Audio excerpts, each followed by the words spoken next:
Gift Dad Ducks, how are you? I hope you're all well. It's rather hot in the UK at the moment. I'm sweating, you may have noticed. This is water, not just sweat. This video is going to mark the closing of an establishment in Southampton, which is quite dear to my heart for a number of reasons. And it's a very special place and a very special company in Southampton who have been running as a business since I think 2013. And yeah, it's a sad day. So Mettricks is a company in Southampton owned by Spencer Bone, and they are an independent coffee shop house company. I believe they also roast their own beans. They make pastries, and they did have a number of shops in the city. So it all started back in 2013 when Mettricks opened Mettricks Old Town. Now, me and my late brother Bubba, Matt Auckland, used to want to find a coffee shop that we could feel comfortable in, something that would be like comfortable, inclusive, for me importantly as a trans woman, and a place where we could bring our friends and chat and socialize and relax. And we found Mettricks just after it opened. I think we found it the weekend after it opened. And it was a very special place. It was very welcoming. The staff, Spencer and all the staff, were very welcoming. It was a very warm atmosphere. The coffee was brilliant. And me and my brother started going to Mettricks quite a lot. And after a while, I started to bring my friends, a lot of them from the trans community. And we kind of started to make it our local coffee house. And that extended all the way up until they got Bargate, before the development that's there now. There used to be a shop on the corner, jutting out into the road, and Mettricks opened up a coffee house there, and it became very successful. And to me, I think it's when Mettricks started to get a name for itself in the city, outside of their coffee house in Old Town. And we did a lot there. I would write the scripts from my podcast, the Fresh Brew podcast, in there. My brother would come in, we would socialise. My friend Kimmy started the Chrysalis coffee mornings at Bargate Mettricks. And so it became a focal part of not just all the communities in the city, but especially the trans community and the queer community in the city. And then I think it was in 2015, 2016, they opened, Bargate had to close because of the development eventually, and they opened Mettricks. Now, this is where the tradition that I will get onto in a minute started.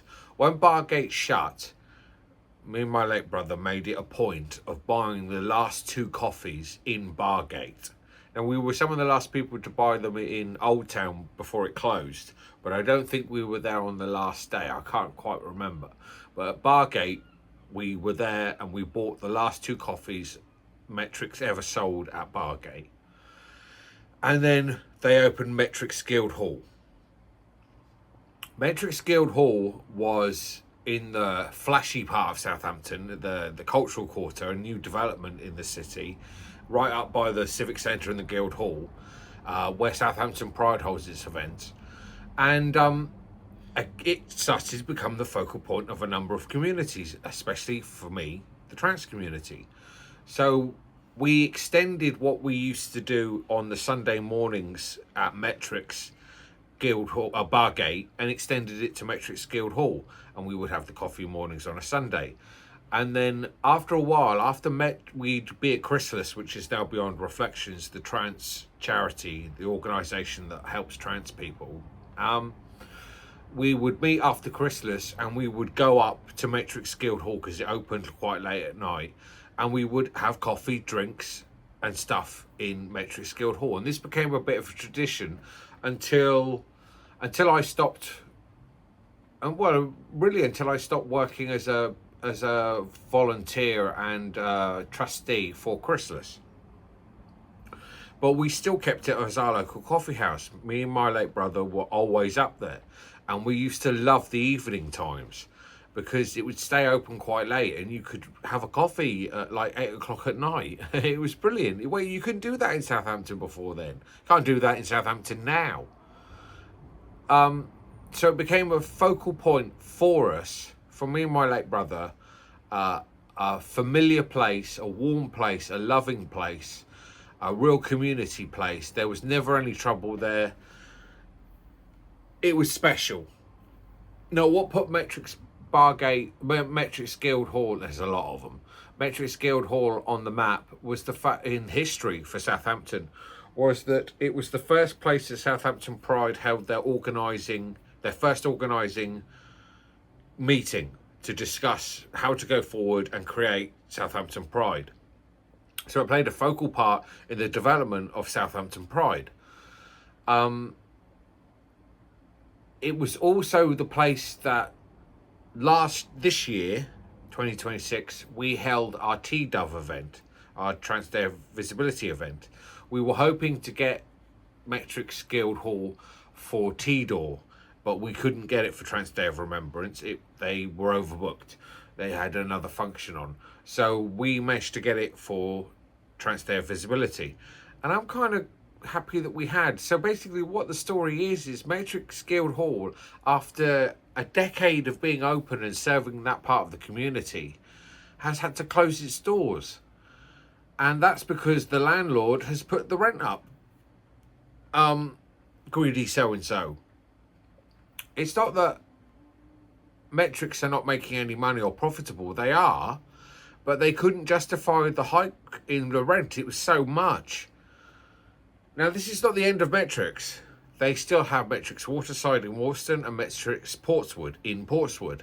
They also have the sort of like I don't know what you call it. It's a seating area in West Quay Shopping Centre, and they're on the ground floor of West Quay Shopping Centre. So you can still have a Mettricks coffee in the centre of town, but you can't have it at Guildhall anymore.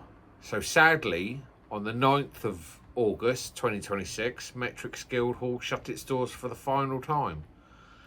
And keeping the tradition that me and my late brother started with Bargate, I was honoured to have the last coffee inside Mettricks Guildhall. And as I was drinking it, I said to the owner, Spencer, who I like to consider as a friend of mine, that I didn't want to repeat this, because I don't want to go to another restaurant, another coffee house of Mettricks, and have to have the last coffee before it closes. I don't want that. Mettricks is a very important part of this city. It has been in the community since 2013. It represents a number of communities in the city and brings us all together. And to me, as a trans woman, it's very special. Not just because of the way it's accepted the trans community and the non-binary community in Southampton to go into the coffee house and treat it as another home. It's special to me because it was the last coffee house of Mettricks where I used to drink with my late brother. The last time I was at Mettricks Waterside in Wolston was for my late brother's birthday on the 25th of February 2018. And I've not been in since. And no reason, it's not on purpose, I just haven't been. And before he died, in the May of 2018, we managed to get in a number of visits to Mettricks Guildhall to have coffee. And it was the coffee house that I last sat with my late brother and had a coffee with him. And so it's not just important to me as a trans woman and a member of the queer community, which the coffee house in Mettricks as a company has shown such support to. It's also personal. It's also personal to me. It's a memory. It's the memory of my late brother, the good times we used to have in Mettricks.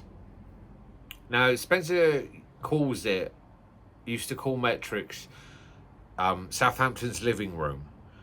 He's not sure where he got the expression from, but me and my late brother used to call Mettricks Old Town Southampton's living room, our living room, because you would go to Mettricks to have a coffee, chat the breeze, and lounge. And he's not sure if he got the expression from Mettricks Guildhall, Southampton's living room, from me or somebody else. I don't think it was just me who came up with that expression. Mettricks is a living room. It has soft furnishings, chairs, comfy chairs, lounge chairs, sofas. It's proper. So yeah, it's very sad. I will miss Mettricks Guildhall. It was my central coffee shop. It was my go-to coffee shop. I think, yeah, I will really miss Mettricks Guildhall. It's a sad day. It's a sad week to mark the closing of a restaurant, a coffee house that has meant so much, not just to me, but to a number of people who turned up on the Sunday to experience the last opening day. I hope they can get another coffee house in the centre of town. I don't know if they ever will. We will hopefully be going to Waterside for Tidor, but that's to be arranged. I have a lot of love for Spencer and a lot of love for his coffee house and what it means to me, the community, and the people that it's touched. And it's a sad state of affairs that a greedy landlord can put the end to something very special in the city just out of greed. And it's a damning indictment of capitalism. What you're about to see are some footage of the day and some pictures going back over the years that I've sourced from my phone to show you the love that place had.